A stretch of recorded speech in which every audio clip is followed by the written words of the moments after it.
In Europe, some years ago,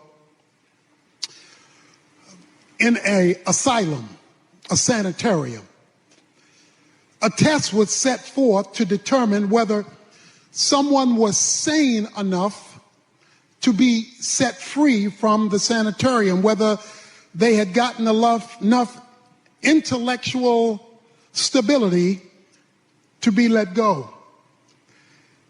And one of the crude ways that they would determine this was to place the inmate in a janitor's closet.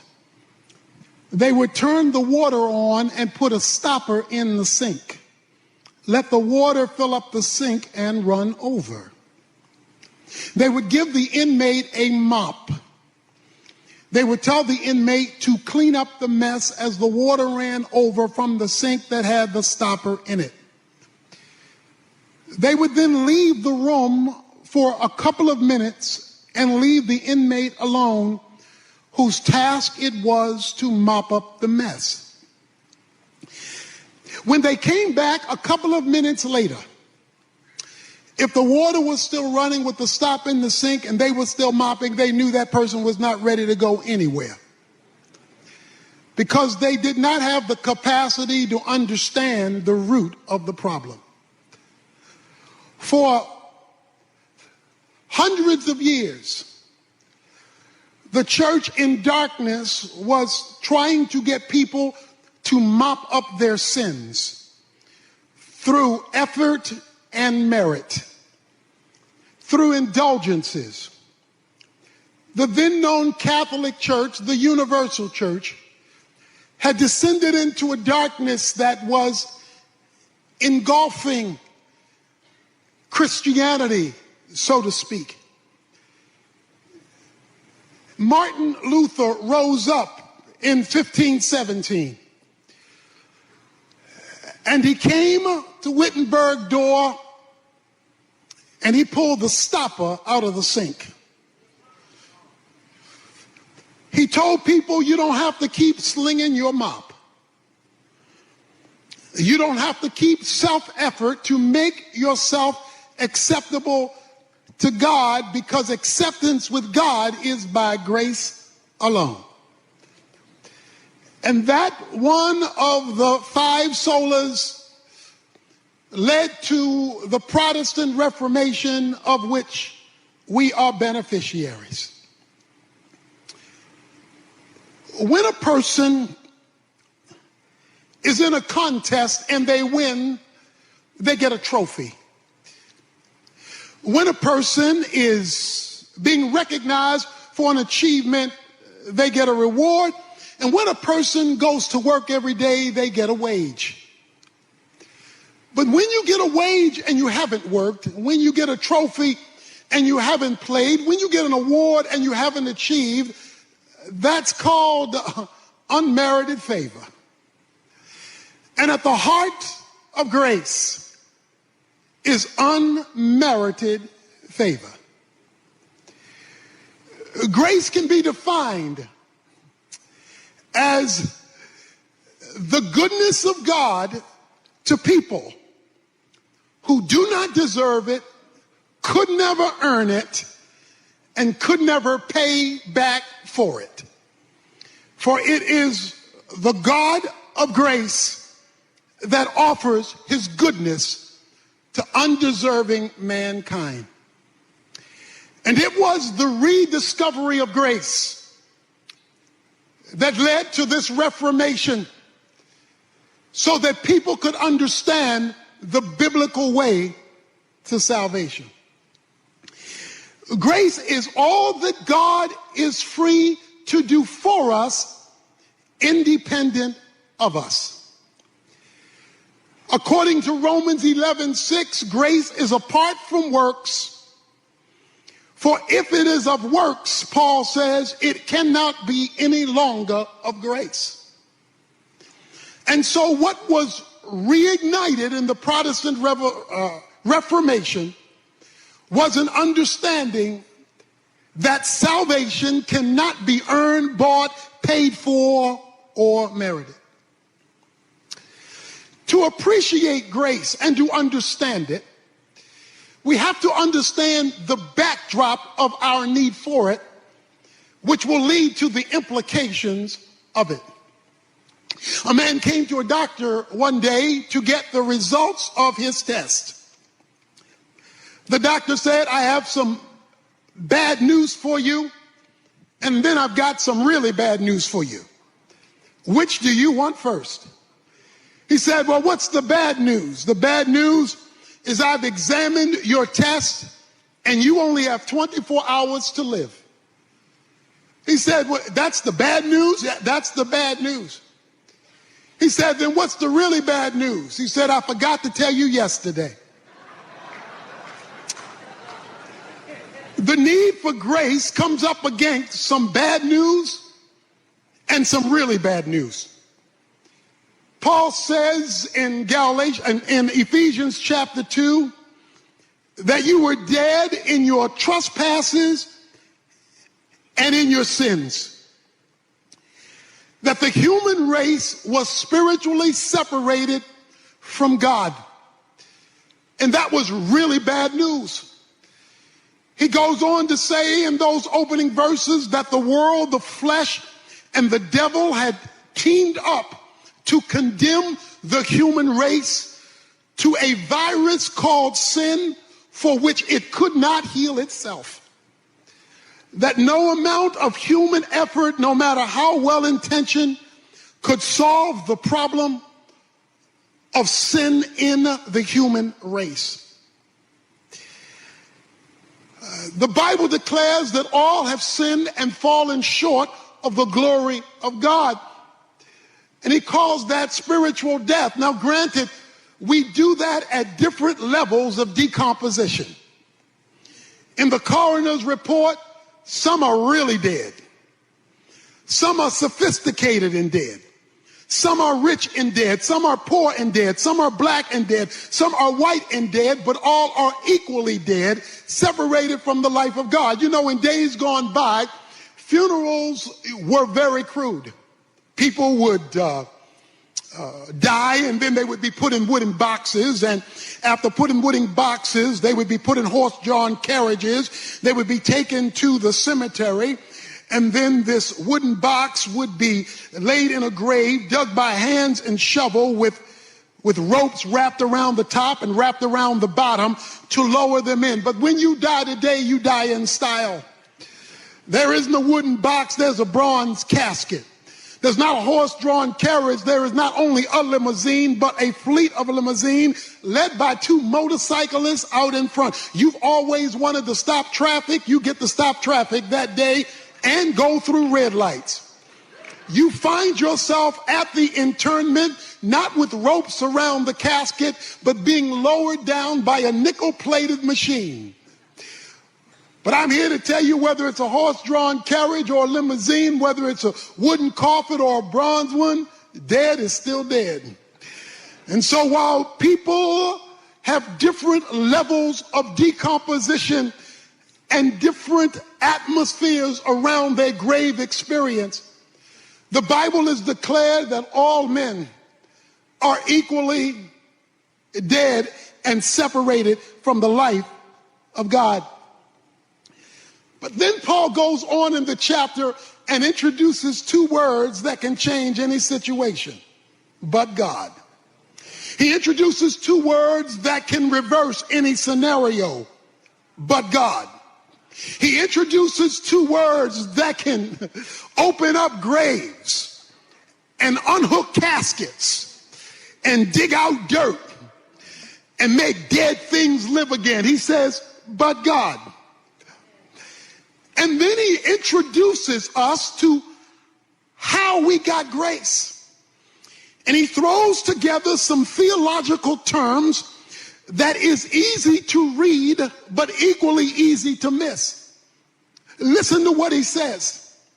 He says, but God, being rich in mercy, because of his great love with which he loved us, even when we were dead in our transgressions, has made us alive together in Christ.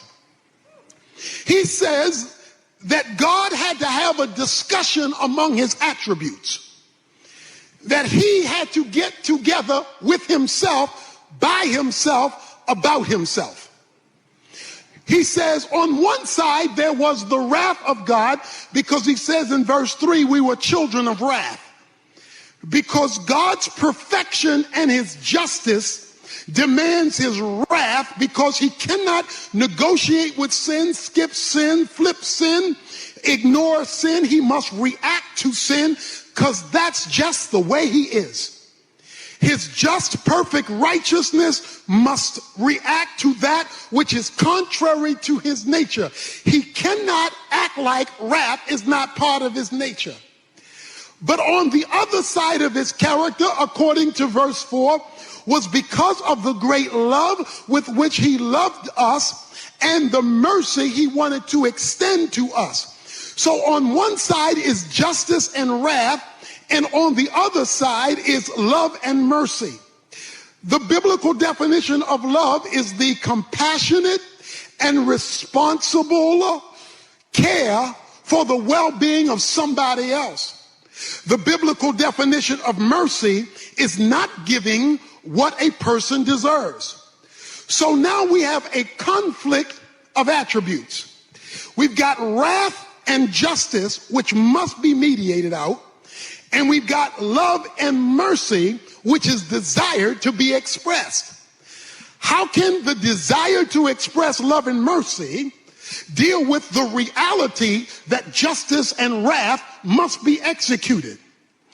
Therefore, God had to come up with a plan for his attributes to get along. He had to come up with a plan for justice and mercy to be okay, while simultaneously it being okay for love and mercy to be expressed.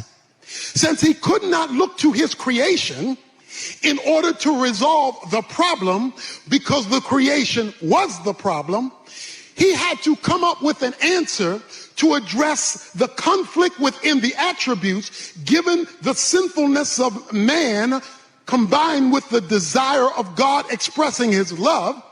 And so he came up with a plan to resolve the problem in himself, by himself, for himself, to benefit mankind who could not help themselves because they were stuck in a graveyard. So when the four attributes got together and began to have a meeting, the God of the Bible came up with a plan, and that plan ignited another attribute called grace. When wrath and justice met love and mercy, creating a plan of redemption, expressing itself in the unmerited favor of God, God came up with a plan. That plan is no more greatly illustrated than when a young lady was driving down the highway and she was going 75 miles an hour in a 55-mile-an-hour speed zone. She was going 75 miles an hour many years ago in a southern town, and the policeman pulled her over. When the policeman pulled her over, he said, "Young lady, you going 75 miles an hour in a 55-mile-an-hour speed zone, and I've got to give you a ticket, but in this small town, it's the weekend, you're passing through, so I've got to take you to the court right now because you've got to pay the price." He took her to the courtroom, and when he took her to this single courtroom, the judge came in, and he said, "Young lady, you've been found guilty of going 75 miles an hour in a 55-mile-an-hour speed zone, so we're going to have to fine you $100. She protested, "But Your Honor, I don't have $100. He says, "Well, I can't change the law. You owe $100, or you can spend the weekend in jail." She broke out in tears and said, "But I don't have $100, and I don't want to spend the weekend in jail. Have mercy on me."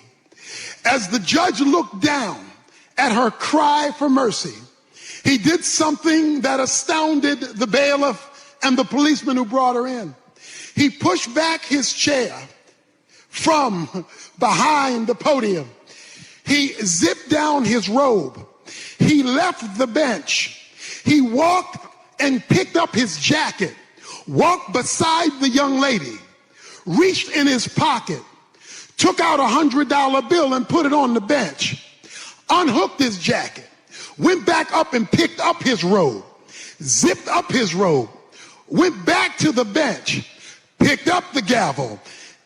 Young lady, you've been found guilty of going 75 miles an hour in a 55 mile an hour speed zone. The law says you must pay the penalty of $100 or spend the weekend in jail. Oh, but I see somebody else has paid the price. God, to satisfy the dynamics of his nature, came up with a plan where he left heaven's independent use of deity, put on a jacket of humanity, entered into time and space, died on the cross as a propitiation for the sins of mankind, rose from the dead, demonstrating that the payment for sin, tetelestai, had been received, and there was a receipt given an empty grave, demonstrating that salvation was provided to everybody in court who comes to the judge and says, I want mercy from the bench based on the sacrifice of Jesus Christ. But God came up with a plan to provide in grace salvation for all. It reminds me of the two preachers who were going south, and they went to this small southern town. One was from the north, and he didn't know how the south worked. And he sat down and they ordered breakfast. The lady came, the waitress came out, and she had on the plate eggs, bacon, but then she had this white gooey stuff. He said, what's that white gooey stuff? He said, that's called grits. He said, well, wait a minute. I didn't ask for grits. I didn't, and I'm not going to pay for grits. She said, I don't think you understand. You in the South, you don't have to ask for grits. You don't have to pay for grits. You just get grits. It's just the nature of what we do. The beautiful thing about God's grace is the Bible says it is made available to all men because he just gives it away and gives it away and offers it at no charge. In fact, if you offer to pay for it, your payment will be rejected, because once it's of grace, it can no longer be of works. And so he says, but God, being rich in mercy, was willing to make salvation available to all who come to Christ for it. Now, we're all here evangelicals. We all agree with salvation by grace. But when Paul wrote Ephesians 2, he was talking to people already saved. He was talking to people already on their way to heaven. Why is he talking to them about a grace that they had already received? Because Paul understood that what often happens in the life of believers is they start out with grace but then revert back to law. They start out with God's unmerited favor, but then they revert back to meriting something that cannot be merited. The Bible is clear that not only are we saved by grace, but we are sanctified by grace. That it is the grace of God that changes us after the grace of God has redeemed us. Many of our grandparents used a washing board to wash their clothes. They would scrub their clothes and they would give all the human effort they had to get things clean. They would be tired and worn out and the body would ache, not because they didn't want to be clean, but because there was so much work to make themselves clean, and then it could only be so clean because it was tied to their own human effort. But then through technology, there came a washing machine. And a washing machine forever changed how grandmother and her grandchildren got things clean. We no longer use a scrubbing board because we have something that has built in it a cleansing mechanism without all the human effort to make it work.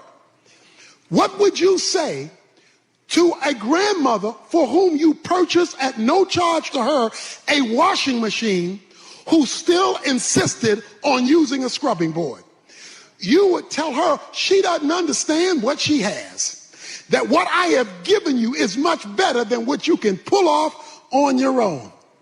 Often what happens in the Christian church is we tell people, let's get saved by grace, but let's get changed by law. When the Bible is clear through the Apostle Paul that once you have grace, you are no longer under law, because what law does is it tells you what's wrong, but it can't make it right. The law is like a mirror you go to in the morning to show you how jacked up you got last night. You go to the mirror and it shows you your hair's out of place, boo-boo is in your eye. You go to the mirror and it lets you know that you a hot mess. But you don't then take the mirror off the wall and wash your face with it. You don't take the mirror off the wall and comb your hair with it, because you know the mirror is only designed to reveal it. It's not designed to fix it. What God has so given us in grace, even after salvation, is a means to fix the very thing that the law condemns.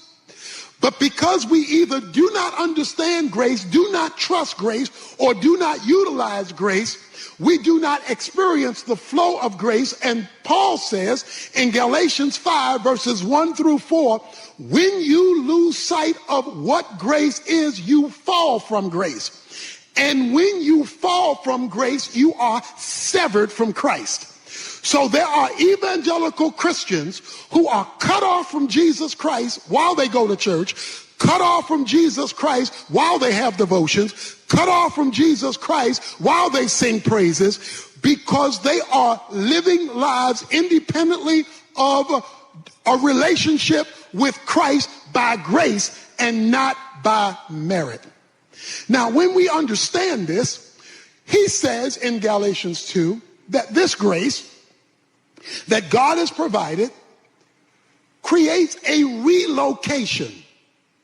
Listen to what he says. Paul says, he says that when we were dead, he made us alive together with Christ. He raised us up together with Christ. He seated us together with him in a whole nother location called heavenly places. Now that's a favorite Pauline theological term, heavenly places. Heavenly places is a euphemism for the spiritual realm. In chapter 1 verse 3, he says your blessings are in heavenly places. In chapter 1 verse 20, he says Jesus is seated in heavenly places. In chapter 2 verse 6, he says we are seated with him in heavenly places. In chapter 3 verse 10, he says the church operates with the angels in heavenly places. And in chapter 6 verse 12, he says the demons operate out of heavenly places, because heavenly places is where the action is. Let me put it another way. Everything visible and physical is preceded by something invisible and spiritual.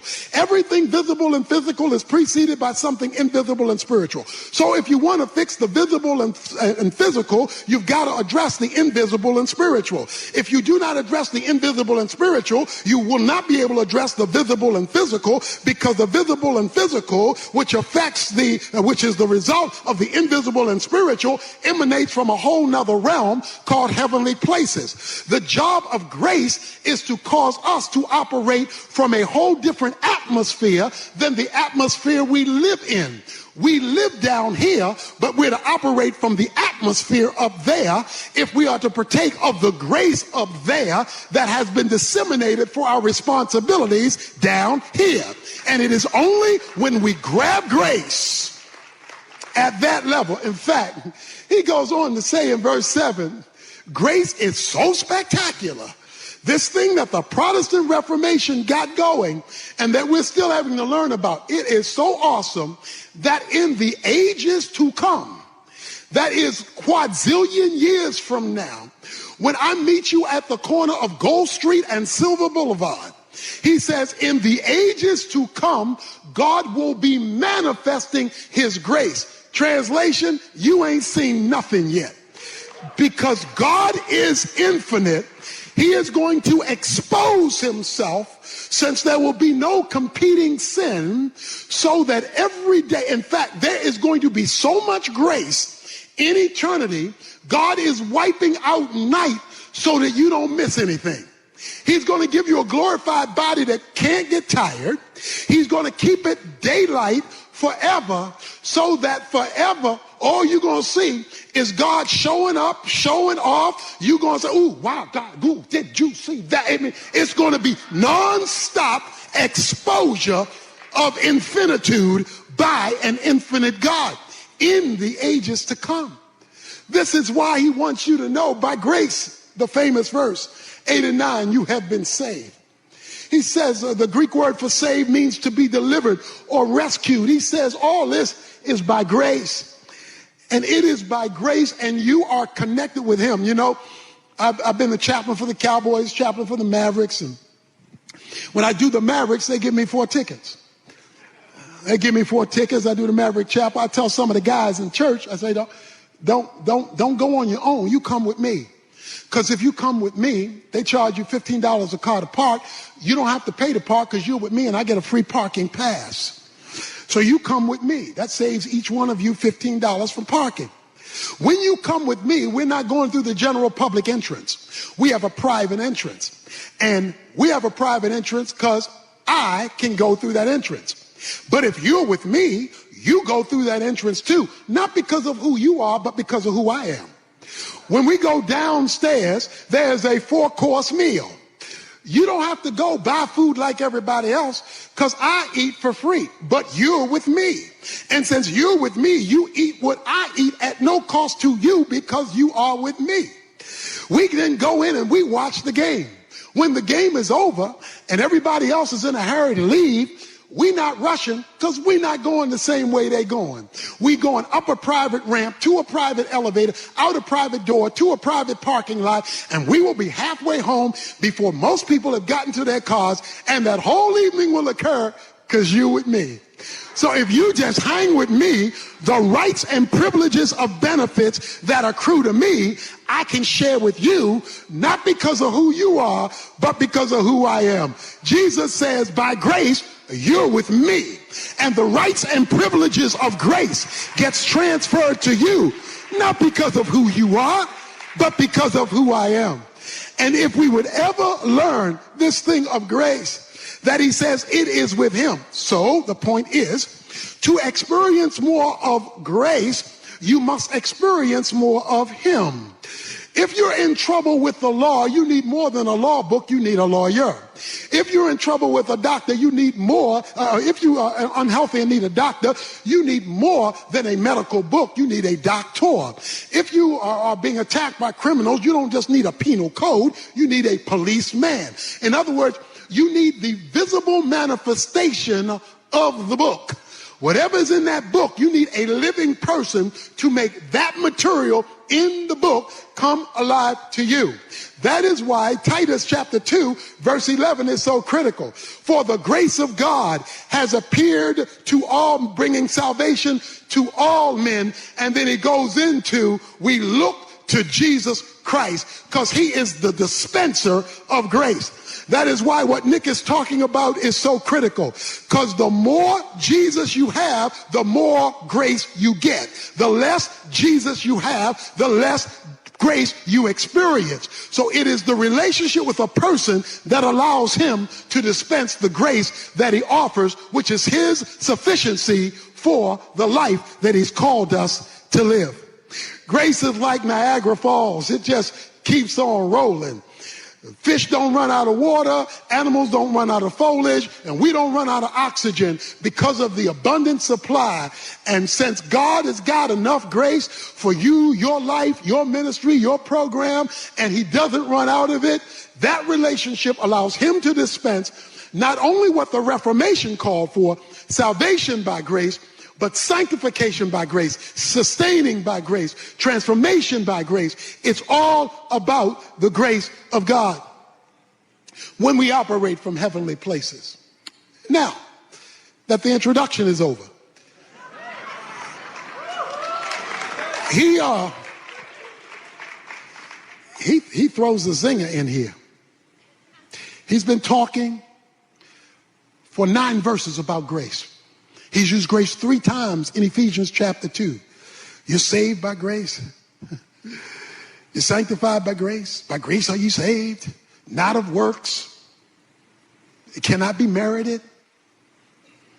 It's what God does for us, independent of us. That's the only definition of grace there is. The moment you add merit, it is no longer of grace. Then wait a minute. Then if that's true, what about my responsibility to work? He knew you were going to ask that question. So he comes in verse 10 and he keeps grace alive. He says in verse 10, for we are his workmanship, created in Christ Jesus for good works, which God prepared beforehand so that we would walk in them. You don't work to get grace because grace cannot be earned. Grace cannot be merited. There is nothing you can do to make God give you grace, for then you would merit it and no one should boast. But what you can do is respond to grace. Your work, my work, our ministry, your service, what you do should be a response to grace. It is not an effort to merit grace. It is our appreciation for the greatness of grace that has been freely given to us. And the more of that grace you experience because of the work that you do. Notice the phrase, we are his workmanship, because it's about him. And he created us, saved us for good works. In other words, as out of our salvation, there should be a response. And you don't even get to choose the work, because which he has created beforehand. So he was already ahead of you before you got the work that you were responsible to do, that we should do for him. It's all about him because it's all about grace. You know, I almost drowned when I was about 12 years old. I almost drowned in a swimming pool, but a friend named Donald reached in and pulled me out just in the nick of time.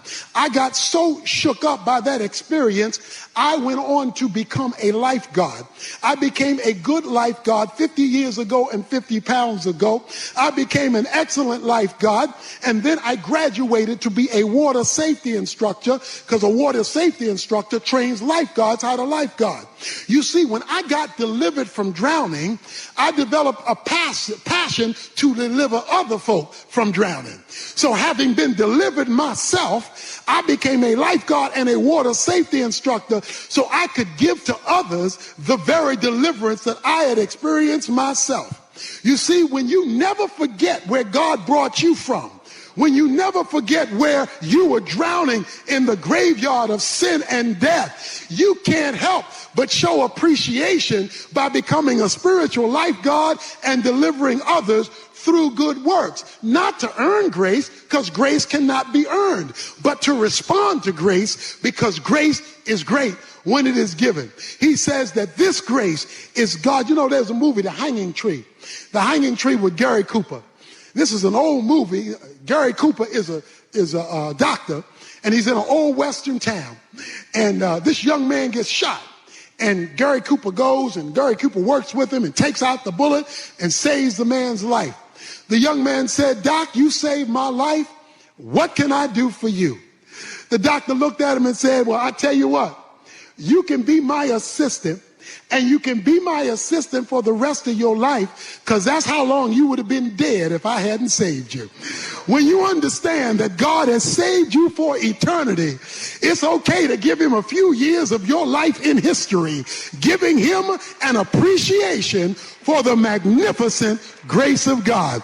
When you understand grace and you respond to grace, as grace, you get more grace for God to do more in you, through you, for you. But when you leave grace, even when you're doing ministry, you get cut off from grace, and then you are severed from Christ. And so you do not experience the availability of the grace that God has given. While you can never earn grace, you can always access it. Romans chapter 5, verse 2, we access this grace by faith. So you access it, but you never earn it. And then in the last section of the book, I want to throw you an uncomfortable comment for some of you, because he doesn't leave the subject of grace. he throws in an adverb. After talking about what grace is, after discussing how grace works, the union we have with Jesus Christ, and the flow. You know, when I was a boy, the way we took baths in the inner city of Baltimore was the way we went swimming in the inner city of Baltimore was the fire hydrant. Every Saturday, the fire marshal would come and flush out the fire hydrant. We put on our bathing suits and we go swimming. And we just let the water run on us as we were playing in the fire hydrant. But something always bothered me. I went to my daddy. I said, Daddy, that 3-foot fire hydrant, how does that have all that water? He said, boy, that fire hydrant doesn't have any water. It's underneath. It's hooked up to the dam. And the dam provides, through a pipe under the ground, the water you're getting out of the hydrant. When he explained that to me, I understood that their flow from the dam, which was much bigger than what I needed for my swimming lesson. That's how grace is. There's more grace than you can ever flush through your life. But when you open up that flood and God is able to flow to you and through you, because you are now being of benefit to others, you are now seeing what God can do that only God.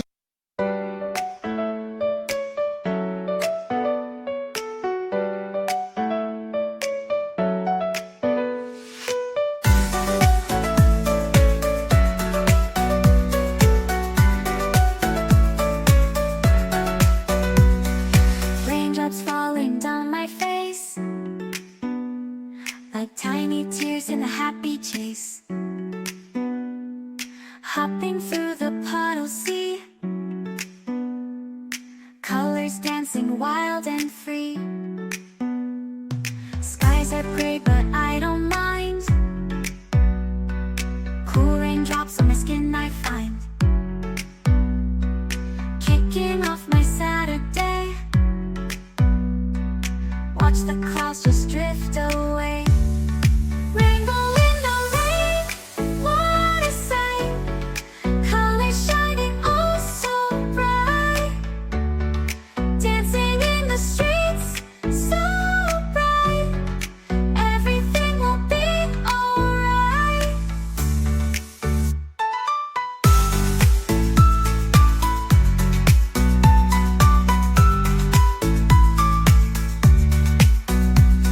Umbrella spinning, twirling round, a colorful halo on the ground, music playing on the sand, skipping beats, the heart will sway, feel the world come out to play. Lightning cracks but don't you fear, magic shines when skies are clear, raindrops whisper secrets true, a hidden beauty shines right through. Rainbow in the rain, what a sight, colors shining oh so bright, dancing in the streets so bright, everything will be alright. Raindrops falling soft, peeks through, rainbow magic me and you, smiling faces, hearts alight, everything will be alright.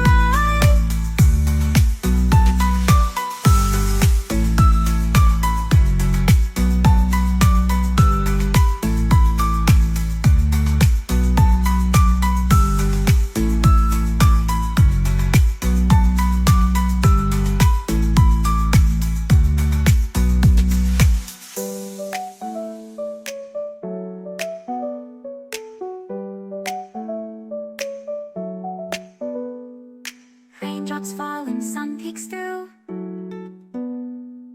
rainbow magic, me and you,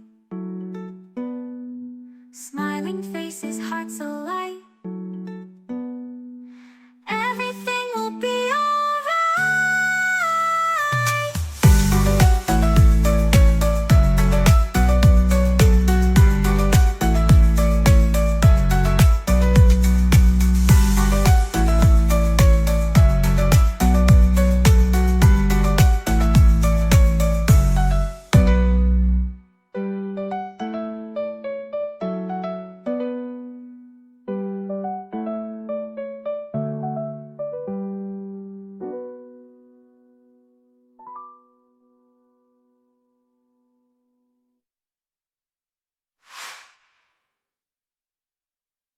God can do, for which only God deserves the glory. You're merely a hydrant through whom he can flow. And then he says, therefore. Somebody say therefore. Because see, whenever you see therefore, you need to ask what it's there for. Therefore always means in light of what I just said, in light of what I've just talked about, in light of what I just explained, that is, in light of my discussion about grace. And then it gets sensitive. Because he says, in light of what I said, he goes from verse 11 to verse 22, and he says, there should be racial healing in the church. He says, verse 13, but now in Christ Jesus, you who were formerly off have been brought near by the blood of Christ, for he himself is our peace, who has made both groups into one and broke down the barrier of the dividing wall by abolishing in his flesh the enmity which the law of commandments contained in ordinances, that he himself might make two into one new man, thus establishing peace, that they might be reconciled both into one body to God through the cross, and having killed the enmity. Let me put it this way. When grace hasn't gotten big enough and flowed strong enough to bring racial healing, Paul says in chapter 2, you don't understand grace. Because one of the things that the good works of grace will do, verse 10, is in verse 11 through verse 24. It makes the two into one. No longer is there illegitimate division between Jew and Gentile when grace has been understood. Because in the grave, you're just dead. In the grave, it doesn't matter history, background, culture, color, class. In the grave, you are equally separated from God. In hell, you are equally separated from God. But he made us alive, an understanding of grace. So what this says is that the American church, in the divisions that we've had in history and in the divisions we still have today, don't understand grace. Because Paul says if you understood grace and you were doing good works, then you wouldn't have this division, because the cross brings peace. Whenever my wife makes me a sandwich, it will always be with mayonnaise.